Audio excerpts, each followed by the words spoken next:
അധ്യായം 3. 7 അടി ഉയരവും ഇരട്ട തലകളുള്ള ഭീമാകാരനായ ഒരു ചുവന്ന ചെന്നായ. അതിന്റെ വായിൽ നിന്നും ഇറ്റു വീഴുന്ന ഉമിനീർ നിലത്ത് വീണ് ചിതറി. കനൽക്കട്ട പോലെ തിളങ്ങുന്ന അതിന്റെ 4 കണ്ണുകളിലേക്ക് നോക്കിയ ലിയോ ആലില പോലെ ഭയന്നു പറച്ചു. നോക്കി നിൽക്കാതെ ഓടണമണ്ട. ചീനുവിന്റെ ശബ്ദം കേട്ട ലിയോ ഇല്ലാത്ത ധൈര്യം സംഭരിച്ചുകൊണ്ട് അവിടെ നിന്നും ജീവൻ കൊണ്ടോടി. ചെന്നായ ആക്രോശത്തോടെ അവനെ വിടാതെ പിന്തുടർന്നു. ലിയോ മുന്നിൽ കിടന്ന വലിയൊരു മരത്തടിയിൽ വലിഞ്ഞു കയറി മറുഭാഗത്തേക്ക് ചാടിയോടി. പിന്നാലെ എത്തിയ ചെന്നായ തന്റെ 2 തലകളും ഉപയോഗിച്ച് ആ മരത്തടിയെ കടിച്ചു കുടഞ്ഞെറിഞ്ഞു. ലിയോയുടെ അടുത്തെത്താറായ ചെന്നായ അവനെ കടിക്കാനാഞ്ഞു. എന്നാൽ ലിയോ അവന്റെ സർവ്വശക്തിയും എടുത്ത് വേഗത്തിലോടി. ഓട്ടത്തിനിടയിൽ അവൻ ചരിവുള്ള ഒരു പ്രദേശത്തേക്ക് കാലിടറി വീണു. ലിയോയ്ക്ക് പുറകെ ഓടിയെത്തിയ ചെന്നായയും നിലതെറ്റി അന്തരീക്ഷത്തിൽ ഉയർന്നു പൊങ്ങി. അവനെ മറികടന്ന് ആ ചരിവിലെ താഴ്ചയിലേക്ക് മുഖമടിച്ചു വീണു. ലിയോയും ഉരുണ്ട് താഴെ ആ ചെന്നായിയുടെ സമീപത്തായി എത്തി. അവൻ എഴുന്നേൽക്കാൻ കഴിയാതെ ഇഴഞ്ഞ് അവിടെ ഉണ്ടായിരുന്ന വലിയൊരു മരത്തിന്റെ പൊള്ളയായ ഭാഗത്തേക്ക് കയറിയിരുന്നു. അവിടെ നിന്നും ചാടി എഴുന്നേറ്റ ചെന്നായ ലിയോയ്ക്കായി ചുറ്റിനും നോക്കി. അവൻ ശ്വാസമടക്കിയിരുന്നു. ചെന്നായിയുടെ തല പതിയെ അവനിരിക്കുന്ന ഭാഗത്തേക്ക് തിരയുന്നത് കണ്ട ലിയോ ഞെട്ടലോടെ അവിടെ നിന്നും എഴുന്നേറ്റ് ഓടാനായി ശ്രമിച്ചു. പക്ഷെ നിർഭാഗ്യവശാൽ അവന്റെ കാല് ആ വൃക്ഷത്തിന്റെ വേരുകൾക്കിടയിൽ കുടുങ്ങി. ലിയോ മരണവെപ്രാളത്തോടെ അവന്റെ കാല് വേരിനിടയിൽ നിന്നും വലിച്ചൂരാൻ പലതവണ ശ്രമിച്ചെങ്കിലും പരാജയപ്പെട്ടു. എന്റെ കഥ കഴിഞ്ഞു. വായ പിളർന്ന് തനിക്ക് നേരെ അലറി അടുക്കുന്ന ക്രൂരനായ ചെന്നായയെ നോക്കി ലിയോ ഭയത്തോടെ നിലവിളിച്ചുകൊണ്ട് നിലത്തേക്ക് കുഴഞ്ഞു വീണു. തന്റെ നേർക്കടുത്ത ആ ചെന്നായിയുടെ രാഗി മിനുക്കിയ ഉളിപോലുള്ള ദംഷ്ടകൾ കണ്ടപ്പോൾ ഭയം കൊണ്ടവന്റെ കണ്ണുകൾ പുറത്തേക്ക് തള്ളി. ഹൃദയമിടിപ്പ് ഉച്ചത്തിലായി. എല്ലാം അവസാനിച്ചു എന്നവൻ ഉറപ്പിച്ച ആ നിമിഷം എവിടെ നിന്നോ പാഞ്ഞു വന്നൊരു കുന്തം അവന്റെ നേരെ കുതിച്ചു ചാടിയ ചെന്നായിയുടെ തലകളിൽ ഒന്നിലേക്ക് തുളച്ചു കയറി. ചെന്നായ ഒരു നിമിഷം നിശ്ചലമായി. അതിനുശേഷം വലിയൊരു അലർച്ചയോടെ അത് താഴേക്ക് പതിച്ചു. എന്താണിപ്പോ സംഭവിച്ചതെന്ന് മനസ്സിലാകാതെ ലിയോ കുഴങ്ങി. എന്തായാലും ആ ചെന്നായിയിൽ നിന്നും രക്ഷപ്പെട്ട ആശ്വാസത്തിൽ ആരാണ് അതിനെ ആക്രമിച്ചതെന്നറിയാനായി അവൻ മരപ്പൊത്തിലിരുന്ന് ഏന്തി വലിഞ്ഞ് പുറത്തേക്ക് നോക്കി.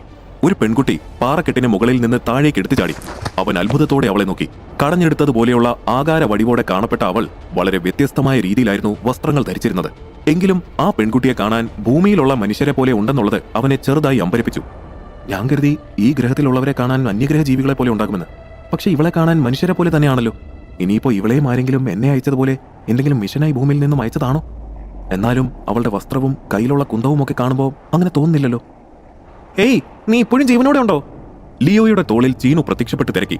അവൻ പെട്ടെന്ന് പേടിച്ചെങ്കിലും അത് പുറത്ത് കാണിക്കാതെ ചോദിച്ചു, ചീനു, ആ പെൺകുട്ടി ആരാണ്? അവളാണ് താമര. റൈഡൻ നഗരത്തിലാണ് അവൾ താമസിക്കുന്നത്. ഇവൾ ഈ കാട്ടിൽ വേട്ടയാടുന്നത് ഞാൻ പലപ്പോഴും കണ്ടിട്ടുണ്ട്. ചീനു അവളെ പറ്റി വിവരിക്കാൻ തുടങ്ങി. ഈ സമയം താമര വീണ് കിടക്കുന്ന ചെന്നായിയുടെ അടുത്തേക്ക് ചെന്ന് അവളുടെ കുന്തം അതിന്റെ തലയിൽ നിന്നും വലിച്ചൂരി 2ാമത്തെ തലയിലേക്ക് കുത്തിയിറക്കി. മരിച്ച ചെന്നായിയുടെ വയർ അവളൊരു കത്തി ഉപയോഗിച്ച് കീറി. കൈകൊണ്ട് അതിന്റെ വയർ ഇരുഭാഗത്തേക്കും പിളർന്നു മാറ്റി. ഉള്ളിൽ കൈയിട്ട് പച്ച മാംസം എടുത്ത് കഴിക്കാൻ തുടങ്ങി. അത് കണ്ട ലിയോയ്ക്ക് ഓക്കാനം വന്നു. ഓഹ്, ഇവളെങ്ങനെയാണ് ഇതൊക്കെ കഴിക്കുന്നത്? കാണുമ്പോൾ തന്നെ എന്തോ പോലെ. നിനക്ക് സെൽ പോയിന്റുകൾ കിട്ടണമെങ്കിൽ വേവിക്കാത്ത മാംസം കഴിക്കേണ്ടി വരും. അങ്ങനെ പോയിന്റുകൾ ലഭിച്ചാൽ മാത്രമേ ആത്മീയ ശക്തി ലഭിക്കുകയും നിനക്ക് പരിണമിക്കാൻ കഴിയുകയുമുള്ളൂ. അല്ല, നിനക്കിതിനെക്കുറിച്ചൊന്നും അറിയില്ലേ? വേട്ടയാടി ഭക്ഷിക്കുക എന്നുള്ളത് മാത്രമാണ് ഇവിടെ ജീവിക്കാനുള്ള ഏക മാർഗം. ചീനു പറഞ്ഞത് ഒരു ഞെട്ടലോടെയാണ് അവൻ കേട്ടത്. ആവശ്യത്തിന് ചെന്നായ മാംസം കഴിച്ച താമര അവളുടെ വലത് കൈയിലുണ്ടായിരുന്ന ബ്രേസ്ലെറ്റ് തിരിച്ചതും അവൾക്ക് മുന്നിൽ ഒരു മാജിക് സ്ക്രീൻ പ്രത്യക്ഷപ്പെട്ടു. അതിലുണ്ടായിരുന്ന ടേബിളിൽ ഈ വിധം എഴുതിയിരുന്നു: പരിണാമ വളർച്ച 0, ആത്മശക്തി 0, ആയുധം കുന്തം, കവചം ഇരുമ്പ്, ജീവികൾ 433. അവൾ മാംസം കഴിക്കാൻ തുടങ്ങിയപ്പോൾ അവളുടെ സെൽ പോയിന്റുകൾ 444, 445, 446 എന്നിങ്ങനെ വർദ്ധിക്കാൻ തുടങ്ങി. അതെന്താ ചീനു? ലിയോ താമരയുടെ മുന്നിൽ കാണുന്ന സ്ക്രീൻ ചൂണ്ടിക്കാണിച്ചുകൊണ്ട് ചോദിച്ചു. അതൊരു മാജിക് സ്ക്രീനാണ്. അതിൽ നിന്നും നിനക്ക് നിന്റെ പരിണാമത്തെക്കുറിച്ച് എല്ലാം അറിയാനാകും. ആ ബ്രേസ്ലെറ്റ് നിനക്കും ഉണ്ടല്ലോ. ചീനു ലിയോയുടെ കയ്യിലേക്ക് ചൂണ്ടിക്കാണിച്ചു പറഞ്ഞു. ലിയോ തന്റെ കയ്യിലെ ബ്രേസ്ലെറ്റ് തിരിച്ചു. അവർക്ക് മുന്നിൽ ഒരു മാജിക് സ്ക്രീൻ തെളിഞ്ഞു വന്നു. പരിണാമ വളർച്ച 0, ആത്മശക്തി 0, ആയുധം 0, കവചം 0, ജീവികൾ 0, ലൈഫ് സെൽസ് 0. ഹമ്പട വീരാ, ഇത്രയും കാലം നീ എവിടെയായിരുന്നു? നിനക്കെല്ലാം വട്ടപൂജ്യമാണല്ലോ. ചീനുവിന്റെ കളിയാക്കൽ കേട്ട് ലിയോ ബ്രേസ്ലെറ്റ് തിരിച്ച് മാജിക് സ്ക്രീൻ ഇല്ലാതാക്കി. താമര അപ്പോഴേക്കും അവിടെ നിന്നും പോയിരുന്നു. ലിയോയും ചീനുവും മരപ്പത്തിൽ നിന്നും പുറത്തേക്കിറങ്ങി. പെട്ടെന്ന് ഇരുവശങ്ങളിലും ഇരുമ്പുകോളം കെട്ടിയ ഒരു കയർ വന്ന് ലിയോയുടെ ശരീരത്തിൽ ചുറ്റി. അടി തെറ്റിയ ലിയോ നിലത്തേക്ക് വീണു. ലിയോ ആ കെട്ടഴിക്കാൻ ശ്രമിക്കുന്നതിനിടയിൽ അവന്റെ മുന്നിലേക്ക് ഒരു കമ്പും കടിച്ചുകൊണ്ട് താമര വന്നു നിന്നു. നീ ആരാണ്? എന്തായാലും നീ റൈഡൻ സിറ്റിയിലുള്ളതല്ല. പിന്നെ എവിടെയാണ് നിന്റെ സ്വദേശം? ആരാണ് നിനക്ക് ഈ വനത്തിലേക്ക് കയറാനുള്ള അനുവാദം നൽകിയത്? നീ ഇവിടെ വേട്ടയാടാനായി വന്നതാണോ? അങ്ങനെയെങ്കിൽ നീ വേട്ടയാടുന്നത് എങ്ങനെയുള്ള മൃഗങ്ങളെയാണ്? ശ്വാസം വിടാതെയുള്ള താമരയുടെ ചോദ്യങ്ങൾ കേട്ട് ലിയോ ഉമിനീർ വിക്കി. അത് ഞാൻ ഇവിടെ അടുത്തുള്ളതാണ്. താമരയോട് സത്യങ്ങൾ തുറന്നു പറയാൻ അവന് ഭയം തോന്നി. അവനിൽ നിന്നും കാര്യമായ മറുപടിയൊന്നും ലഭിക്കാതെ അക്ഷമയായ താമര അവനെ നേരെ നിർത്തി അവന്റെ വസ്ത്രങ്ങൾ പരിശോധിക്കാൻ തുടങ്ങി. അവന്റെ പാൻസിന്റെ പോക്കറ്റിൽ നിന്നും അവൾക്ക് സ്വർണ്ണ പൂവിതൾ കിട്ടി. താമര അത്ഭുതത്തോടെ ആ പൂവിതളിലേക്കും ലിയോയുടെ മുഖത്തേക്കും മാറി മാറി നോക്കി. ഈ വിശിഷ്ട പൂവിതൾ നിനക്കിത് എവിടെ നിന്ന് കിട്ടി? ലിയോ അതിന് മറുപടി ഒന്നും പറഞ്ഞില്ല. സത്യം പറഞ്ഞോ, നിനക്കിത് എവിടെ നിന്നാണ് കിട്ടിയത്? വിശേഷപ്പെട്ട പുഷ്പത്തിന്റെ അനുവാദമില്ലാതെ ഇത് നിനക്ക് ഒരിക്കലും കിട്ടില്ല. പറയേ, ഇത് നീ ആരിൽ നിന്നെങ്കിലും മോഷ്ടിച്ചതാണോ? അവൾ അവന്റെ കഴുത്തിൽ കത്തി വെച്ചുകൊണ്ട് ചോദിച്ചു. ലിയോ പരിഭ്രാന്തനായി. അല്ല, ഞാൻ മോഷ്ടിച്ചതല്ല, അതെനിക്ക് തന്നതാണ്. ഞാൻ കാട്ടിലുണ്ടായിരുന്ന സമയത്ത് ആ പൂവ് എനിക്ക് തന്നതാണിത്. സത്യമായിട്ട് കൂടുതലൊന്നും എനിക്ക് അറിയില്ല. എന്നെ വിശ്വസിക്കും മാഡം, പ്ലീസ്. അവൻ ഭയത്തോടെ പറഞ്ഞുകൊണ്ട് അവളെ നോക്കി. ഞാൻ നിന്നെ വിശ്വസിക്കില്ല. എന്തായാലും നിന്നെ ഞാൻ എന്റെ ലീഡറിന്റെ അടുത്തേക്ക് കൊണ്ടുപോകാൻ പോവുകയാണ്. ബാക്കിയൊക്കെ അവർ തീരുമാനിക്കട്ടെ. ഇനി നീ കള്ളം പറഞ്ഞതാണെങ്കിൽ നിന്റെ അന്ത്യം റൈഡൻ സിറ്റിയിൽ വെച്ചായിരിക്കും. അതും പറഞ്ഞുകൊണ്ട് താമര ദൂരേക്ക് നോക്കി വിസിലടിച്ചു. 6 കാലുകളുള്ള, കൊമ്പുള്ള, കാണാൻ വ്യത്യസ്തമായിട്ടുള്ള ഒരു കുതിര അവൾക്ക് മുന്നിലേക്ക് ഓടിയെത്തി. അവൾ ലിയോയെ കയർ ഉപയോഗിച്ച് കുതിരയോട് ചേർത്ത് കെട്ടി. ഒപ്പം അവളും കുതിരപ്പുറത്തേക്ക് കയറി റൈഡനിലേക്കുള്ള അവരുടെ യാത്ര തുടങ്ങി. പകൽ വെളിച്ചം മറഞ്ഞു തുടങ്ങിയിരുന്നു. മഞ്ഞ നിറമുള്ള ആകാശത്ത് ഇരുട്ട് പരക്കാൻ തുടങ്ങി. താമരയുടെ കുതിരയുടെ കുളമ്പൊച്ച ആ വനത്തിനുള്ളിലെ ശാന്തത നിറഞ്ഞ അന്തരീക്ഷത്തെ കീറി മുറിച്ചുകൊണ്ട് പ്രതിധ്വനിച്ചു. കുതിരയുടെ വേഗത കാരണം താഴേക്ക് വീണു പോകുമോ എന്ന് ഭയന്ന ലിയോ കയറിൽ മുറുകെ പിടിച്ചുകൊണ്ട് കുതിരയുടെ പുറത്ത് അള്ളിപ്പിടിച്ചു കടന്നു. അങ്ങകലെ റൈഡൻ സിറ്റിയുടെ വിശാലമായ കോട്ടവാതിൽ കാണാൻ കഴിഞ്ഞു. താമര പുറകിലേക്ക് തിരിഞ്ഞു നോക്കി. അവിടെ ലിയോ ഭയന്ന് വിയർപ്പിൽ കുതിർന്നു കിടക്കുന്നുണ്ടായിരുന്നു. അവൾ കുതിരയെ ലക്ഷ്യസ്ഥാനത്തേക്ക് പായിച്ചു. അത് റൈഡൻ സിറ്റിയുടെ ഭീമാകാരമായ ഗേറ്റിന് മുന്നിൽ കുതിച്ചെത്തി നിന്നു. കാവൽക്കാർ ആ വലിയ ഗേറ്റ് തുറന്നു കൊടുത്തപ്പോൾ താമര കുതിരയുമായി അകത്തേക്ക് കയറി. അവർക്ക് പിന്നിൽ വലിയ ശബ്ദത്തോടെ ഗേറ്റുകൾ അടഞ്ഞു. കുറച്ചു ദൂരം കൂടി സഞ്ചരിച്ച ശേഷം അവർ ഒരു ഇരുട്ട് മൂടിയ ഷെഡിലേക്കെത്തി. താമര കുതിരപ്പുറത്തു നിന്നും താഴെ ഇറങ്ങി. ഷെഡിന്റെ ഒരു ഭാഗത്ത് തൂക്കിയിട്ടിരുന്ന ഗ്ലാസ് ടാങ്കിൽ അവൾ വിരൽ കൊണ്ട് 2 പ്രാവശ്യം തട്ടി. പെട്ടെന്ന് അവിടെ ആകെ മഞ്ഞ നിറത്തിലുള്ള പ്രകാശം പരന്നു. ആ ഗ്ലാസ് ടാങ്കിനുള്ളിലെ സ്വയം പ്രകാശിക്കുന്ന ചെറിയ മത്സ്യങ്ങളായിരുന്നു ആ പ്രകാശം പരത്തിയത്. താമര ലിയോയെ കുതിരപ്പുറത്ത് നിന്നും വലിച്ച് നിലത്തേക്കിറക്കി. നേരെ നിൽക്കാൻ കഴിയാത്ത അവൻ തളർച്ചയോടെ അടുത്തുണ്ടായിരുന്ന തൂണിലേക്ക് ചാരി. അവൾ കയർ ഉപയോഗിച്ച് അവന്റെ കൈയും കാലും കെട്ടി നിലത്തേക്കിട്ടു. ഇവിടെ നിന്നും രക്ഷപ്പെടാമെന്നൊന്നും നീ കരുതണ്ട. ഞങ്ങൾ അറിയാതെ ഈ റൈഡൻ നഗരത്തിൽ ഒരു ഇല പോലും അനങ്ങില്ല. അവശനായിരുന്നതുകൊണ്ട് തന്നെ അവൻ അവളെ ഒരു തരത്തിലും എതിർക്കാൻ നിന്നില്ല.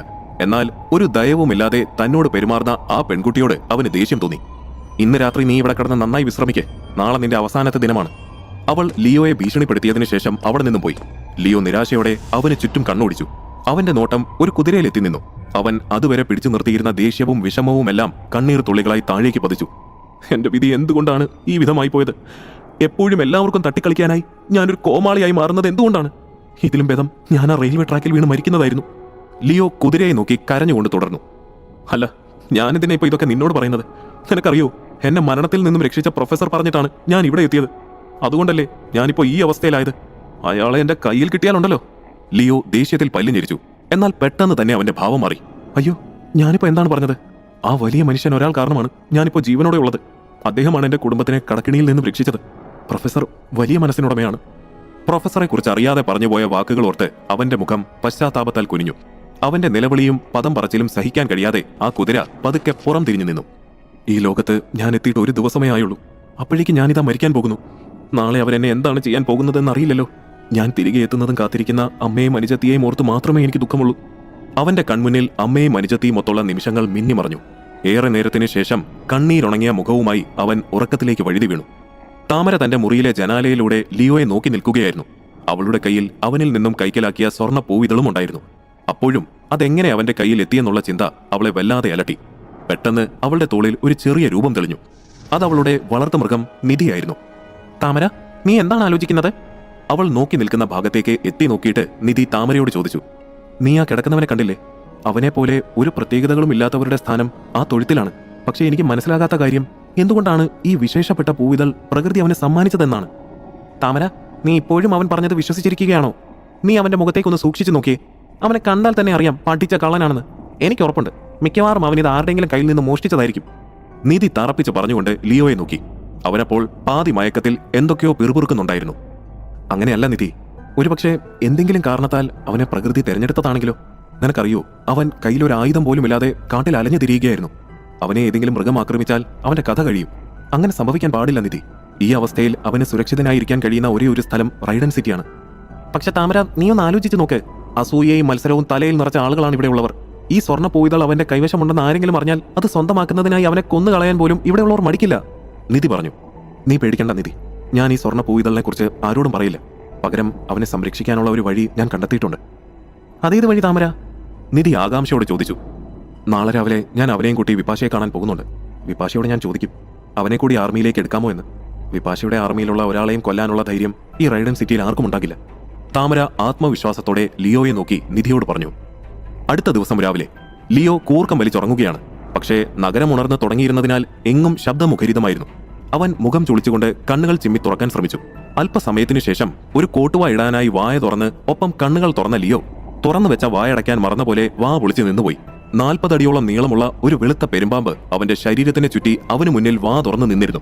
ആ പാമ്പ് തല ഇരുവശത്തേക്കും ചലിപ്പിച്ചുകൊണ്ട് ലിയോയുടെ കണ്ണുകളിലേക്ക് സൂക്ഷിച്ചു നോക്കി. ഭയം കൊണ്ട് മരവിച്ചു പോയ ലിയോയ്ക്ക് ഒന്ന് നിലവിളിക്കാൻ പോലും ശബ്ദം പുറത്തേക്ക് വന്നില്ല. ഒരടി പോലും അനങ്ങാൻ കഴിയാത്ത വിധം ആ പെരുമ്പാമ്പ് അവനെ വരിഞ്ഞു മുറുക്കി. ശരീരം ഞെരിഞ്ഞമർന്നു. ആ സമ്മർദ്ദത്തിൽ അവനൊന്ന് ശ്വാസം എടുക്കാൻ പോലും കഴിയുന്നുണ്ടായിരുന്നില്ല. ആർത്തി പൂണ്ട് അവനെ ഭക്ഷിക്കാൻ എന്നതുപോലെ ആ പെരുമ്പാമ്പ് വാ പിളർന്നു. അതിന്റെ വായിലെ കൂർത്ത പല്ലുകൾ കണ്ടപ്പോൾ തന്നെ ലിയോയുടെ പകുതി ജീവൻ പോയിരുന്നു. അവൻ കണ്ണുകൾ രണ്ടും ഇറുകെ പൂട്ടിയെങ്കിലും എന്താണ് സംഭവിക്കുന്നതെന്ന് അറിയുന്നതിനായി അവൻ ഒരു കണ്ണ് തുറന്നു നോക്കി. വാ പിളർന്ന പെരുമ്പാമ്പ് പിന്നിലേക്ക് മാറുന്നത് മുന്നിലേക്ക് കുതിക്കാനാണെന്ന് മനസ്സിലാക്കിയ ലിയോയുടെ തൊണ്ടയിൽ നിന്നും ഒരാർത്തനാദം പുറപ്പെട്ടു. അയ്യോ, എന്നെ രക്ഷിക്കണേ! ആരെങ്കിലും ഓടി വരണേ! ആരുമില്ല ഇവിടെ! ഈ പെരുമ്പാമ്പ് എന്നെ ഇപ്പൊ വിഴുങ്ങും! ആരെങ്കിലും ഓടി വരണേ! അയ്യോ!